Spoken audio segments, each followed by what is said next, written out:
Hello students, आज हम पढ़ने वाले हैं सूरदास का जीवन परिचय। तो हिंदी साहित्य गगन के ज्योतिर्मान नक्षत्र और भक्ति काल की सगुण धारा के कृष्णोपासक कवि हैं। अब हम बात करते हैं इनके जीवन परिचय की। सूरदास जी का जन्म सन 1478 ईस्वी में आगरा मथुरा मार्ग पर स्थित रुनकता नामक ग्राम में हुआ था। कुछ विद्वान दिल्ली के निकट सिही ग्राम को भी इनका जन्म स्थान मानते हैं। सूरदास जी जन्मांध थे, इस विषय में भी विद्वानों में मतभेद है। इन्होंने कृष्ण की बाल लीलाओं का, मानव स्वभाव का एवं प्रकृति का ऐसा सजीव वर्णन किया है जो आँखों से प्रत्यक्ष देखे बिना संभव नहीं है। इन्होंने स्वयं को यानी अपने आप को इन्होंने जन्मांध कहा है।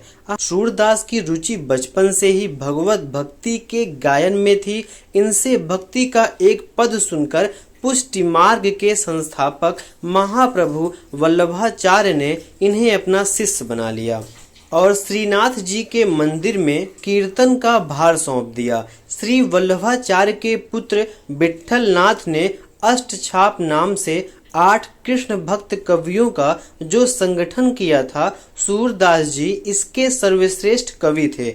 वे गऊ घाट पर रहकर जीवन पर्यंत कृष्ण की लीलाओं का गायन करते रहे। सूरदास जी का गोलोकवास सन 1583 ईस्वी में गोसाई विट्ठल नाथ के सामने गोवर्धन की तलहटी के पारसोली नामक गांव में हुआ था।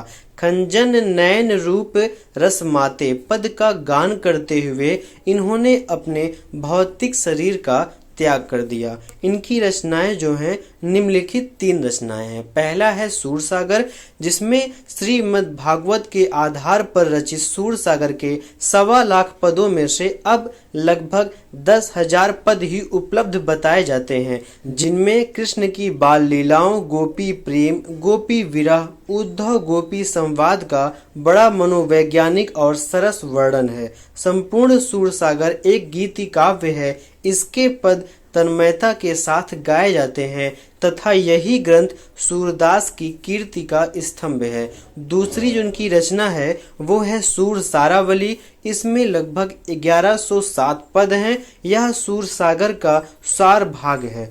तीसरी रचना है साहित्य लहरी। इसमें 118 दृष्टकूद पदों का संग्रह है। इस ग्रंथ में किसी एक विषय की विवेचना नहीं हुई, बल्कि मुख्य रूप से नायिकाओं एवं अलंकारों की विवेचना की गई है। इसमें कहीं कहीं पर श्री कृष्ण की बाल लीलाओं का वर्णन हुआ है, तो कुछ स्थलों पर महाभारत की कथा के अंशों की झलक भी मिलती है। अब हम बात करें अगर साहित्य में स्थान, तो भक्त कवि सूरदास का स्थान हिंदी साहित्य आकाश में सूर्य के समान ही है। इसीलिए कहा गया है, सूर सूर तुलसी शशि उडगन के सौदास, अब के कवि खद्योत सम, जहाँ तहाँ कहाँ प्रकाश।